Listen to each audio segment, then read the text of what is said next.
안녕하세요. 돈을 복사하는 남자 돈목나입니다. 많이 기다리셨죠? 오늘은 어제 예고드린 것처럼 디파이 프로젝트의 흐름을 파악하기 위해서 반드시 알아야 하는 TVL에 대해서 보다 자세히 설명드리도록 하겠습니다. TVL을 문자 그대로 해석하면 잠겨있는 총 가치인데요. TVL에 포함되어 있는 모든 데이터들이 특정 기간 동안 반드시 잠겨 있어야만 하는 것이 아니라는 점에서 다소 오도하는 표현이 될 수도 있습니다. 하지만 디파이 생태계 내에서도 실제로 어느 정도의 자본이 사용되고 있는지를 식별할 수 있다는 점에서 TVL은 다른 어떤 데이터보다 중요성이 높다고 볼 수 있죠. TVL 지표가 디파이 펄스 사이트에 의해 대중화된 것은 2019년인데요. 이때는 아직 디파이라는 개념 자체도 사람들이 잘 몰랐었죠. 2019년 2월 26일 당시를 보시면요. 디파이 생태계 전체의 TVL이 약 3억 달러 정도밖에 안 되었고요. 그나마도 메이커다오가 90% 가까이 차지하고 있었다는 것을 알 수 있습니다. 당시 이후로 약 3년이 지난 시점에서 디파이 생태계가 얼마나 많이 변했는지 보시길 바랍니다.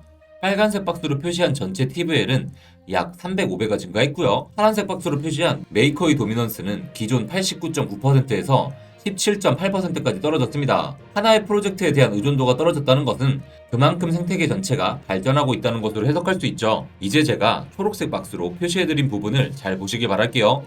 5개 항목이 보이시죠? 이 부분만 유심히 살펴보셔도 TVL은 물론이고 디파이 전체 생태계에 대한 여러분들의 이해도가 올라갈 수 있습니다. 5개 항목은 각각 대출, 탈중앙화 거래소, 파생상품, 지불, 그리고 자산을 의미하는데요. 보통 TVL이라고 하면 코인을 묶어두고 이자를 받는 스테이킹만 떠올리는 분들이 많죠. 실제로 스테이킹은 TVL로 측정되는 디파이의 일부 구성 요소일 뿐입니다. TVL이 실제로 어떻게 계산되는지 간단한 예로 설명드려보겠습니다. 영희가 지갑을 디파이 플랫폼에 연결하고 300원어치 이더리움을 작은 풀에 스테이킹했다고 가정해보겠습니다. 영희는 이날 추가로 200원어치 이더리움을 동일한 플랫폼에 대출을 제공했습니다. 영희는 욕심쟁이라서 그걸로는 만족하지 못했어요. 그래서 탈중앙 거래소에 100원어치 레치하고 유동성을 제공합니다. 이 모든 선택의 결과로 영희는 시간의 지남에 따라 각종 수수료와 이자로 수익을 올릴 수 있는데요. 영희의 이날 활동으로 인해 해당 디파이 플랫폼은 총 600원의 TVL이 추가로 잡히게 됩니다. 이게 바로 TVL이 계산되는 법이죠. 쉽지 않나요? 혹시 이해 못하셨다면 꼭 이해하셔야 됩니다. 어려운 거 말하고 있는 거 아니에요. 2번, 3번만 돌려서 보시면 금방 이해될 겁니다. 자, 이제 디파이 펄스에 나오는 5개 항목 중 몇 가지를 보다 더 자세히 살펴보도록 하겠습니다. 먼저 대출입니다. 대출은 가장 인기 있는 디파이 사용 사례입니다. 대출을 주는 사람은 그 대가로 높은 수수료를 받을 수 있고요. 대출을 받는 사람은 최대 60%에 해당하는 스테이블 코인을 받을 수 있습니다. 정말 중요한 포인트죠. 우리가 현재는 현금이 필요할 땐 가지고 있는 코인을 팔아서 현금을 확보했잖아요. 이젠 그럴 필요가 없어지고 있습니다.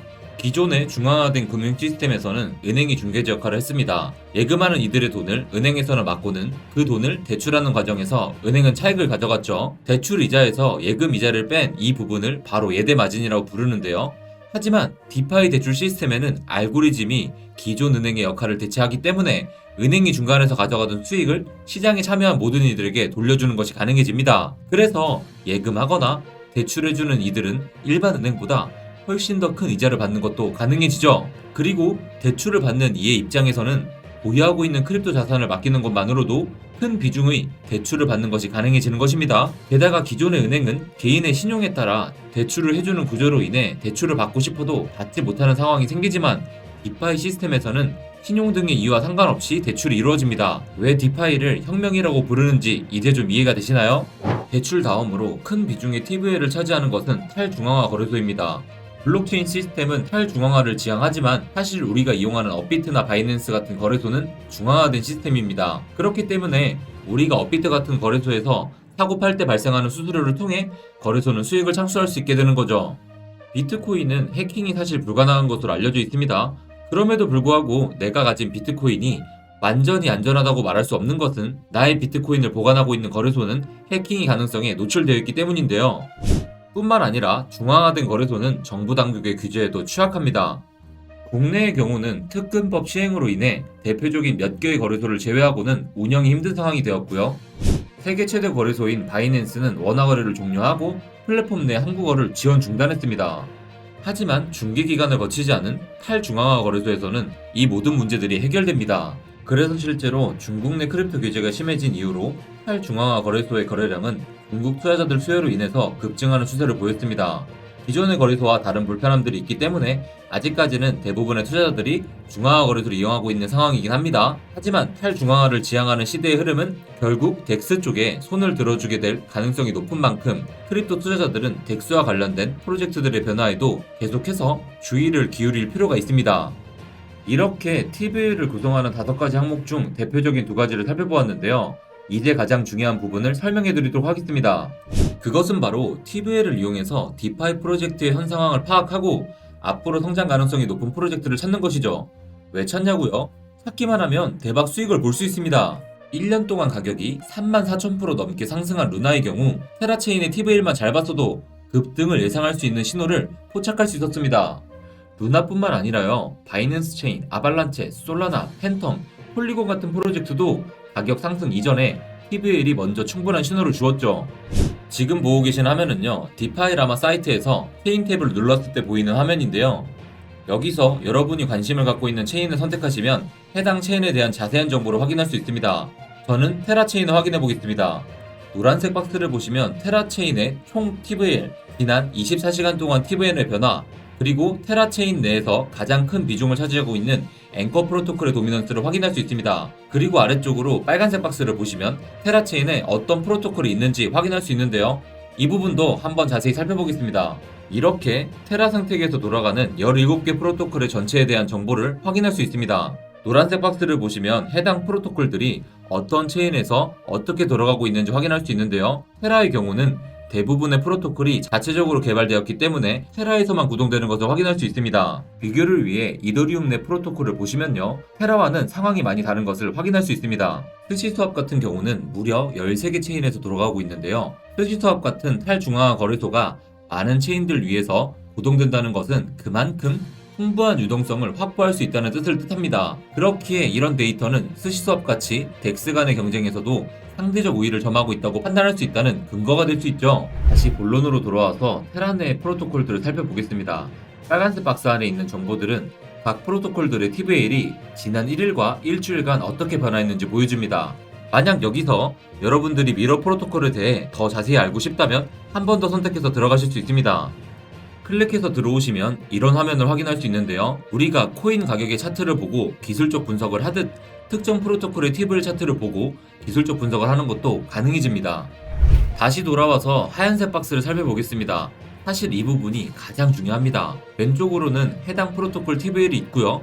오른쪽에는 TVL당 시가총액이 나옵니다. TVL은 디파이 프로젝트의 펀더멘탈이라고 볼 수 있기 때문에 TVL 대비 시총이 낮다는 것은 그만큼 해당 프로젝트가 저평가되어 있다고 판단하는 근거가 될 수 있어요. 주식 거래를 좀 하셨던 분들은 여기서 뇌리를 스치는 개념이 있을 텐데요. 바로 앞서 이야기드린 개념은 주가순 자산 비율을 뜻하는 PBR을 계산해서 주가의 저평가 정도를 판단하는 것과 같은 개념이기 때문입니다. PBR, PER과 같은 개념을 코인에서 보게 될 줄은 생각도 못하셨죠? 제가 괜히 코인에도 펀더멘탈이 있다고 말씀드리는 게 아닙니다. 이런 분석을 통해서 우리는 현재 테라 루나와 팬텀이 솔라나보다 저평가되어 있다는 것을 분석할 수 있습니다. 이해가 되시나요? 자, 이제 조금 더 고급 스킬 하나 알려드리겠습니다. 디파이 라마의 홈 화면에서 왼쪽에 컴페어 리즘 탭을 선택하시면 이런 화면이 나오는데요. 여기서 각 프로토콜 간의 가치를 비교해 볼 수 있습니다. 여기서 비교가 어떤 식으로 이루어지는지 제대로 이해하는 것이 중요합니다. 2개의 프로토콜을 선택한 다음 프로토콜 B의 TVL 대비 시총과 비교했을 때 프로토콜 A의 가치는 얼마가 될 수 있는지를 계산해 주는 건데요. 이렇게만 들으면 잘 이해가 안 가죠? 그러니까 제가 한번 수작업으로 보여드리겠습니다. 테라의 앵커는 현재 대출 프로토콜 중에서도 2위에 위치해 있는데요. 1위인 아베와 한번 비교를 해보겠습니다. 아베는 업비트에 에이브라는 이름으로 등록되어 있지만 사실 해외에서 부르는 이름은 아베죠. 자, 여러분들 집중해보세요. 여기서 우리가 집중해야 할 건 두 프로토콜의 TVL 대비 시가총액이죠. 아베의 TVL 대비 시총을 앵커 TVL 대비 시총으로 나누면 약 3.5가 나오는데요. 이 말은 곧 아베가 앵커에 비해 3.5배 고평가되어 있으며 반대로 앵커는 아베에 비해 저평가되어 있다는 뜻이 됩니다. 그러면 여기서 우리는 앵커가 아베와 같은 기준으로 평가받는다면 앵커 프로토콜의 가격은 현재의 가격에서 3.5배만큼 상승할 수 있다는 계산을 해볼 수 있습니다. 현재 앵커 프로토콜의 가격은 2.6달러 정도 되니까 여기에 3.5를 곱하면 9달러 정도가 됩니다. 자, 이제 다시 디파이라마 사이트의 비교창으로 가보겠습니다. 프로토콜 A에 앵커 프로토콜을 입력하고 프로토콜 B에 아벨을 넣으면 현재 앵커에 갇힌 2.61달러에 TVL 차인 3.6478배가 곱해져서 9.52달러라는 결과가 나옵니다. 제가 계산한 것과 얼추 비슷하죠? 제가 계산한 시점과 사이트에서 계산한 시점 간에 시간차도 조금 있었고요. 계산하는 과정에서 제가 생략한 숫자도 조금 있어서 일부 오차는 발생했지만 어차피 대략적인 비교를 위한 것이니 큰 상관은 없습니다. 여러분들이 같은 테마의 두 프로젝트를 비교하실 땐 제가 보여드린 것처럼 수작업을 하실 필요가 없으니 그냥 편하게 사이트의 기능을 사용하면 되는 것이죠. 어떤가요? TVL을 이용해서 이렇게까지 분석을 할 수 있다는 게 신기하지 않으신가요? 오늘 소개해드린 디파이펄스 사이트와 디파이라마 사이트를 잘 이용해 보시길 바랍니다. 디파이펄스는 이 분야에서 가장 권위 있는 웹사이트이지만 새로운 디파이 프로토콜을 추가하는 속도가 느리다는 단점이 있습니다. 제가 다른 영상에서도 자주 보여드리는 디파이라마에서는 디파이펄스보다 더 많은 프로토콜들이 올라가 있을 뿐만 아니라 여러가지 다양한 기능들을 탑재하고 있으며 최근에는 NFT 쪽 데이터도 제공하고 있습니다. 그런 점에서는 최근 대세는 디파이라마이긴 합니다만 사이트마다 장점들이 있으니 둘 다 모두 활용해보시는 것을 추천드릴게요. 이번 영상 어떠셨나요? 크립토 시장을 잘 모르는 분들은 도박성만 강한 시장이다, 분석이 어딨냐, 그냥 감으로 하는 거지, 차트나 보자 라고 하시는 분들이 많습니다. 하지만 이렇게 다양한 지표와 분석으로 더욱 확실하고 안전하게 수익을 올릴 수 있어요. 이것을 아는 자와 모르는 자는 정말 크게 차이가 날 겁니다. 우리 패밀리 분들에겐 아낌없이 제 지식을 나눠드릴 거고요. 그게 바로 제 역할이고 숙명이라고 생각해요. 대신 구독은 하고 봅시다. 감사합니다.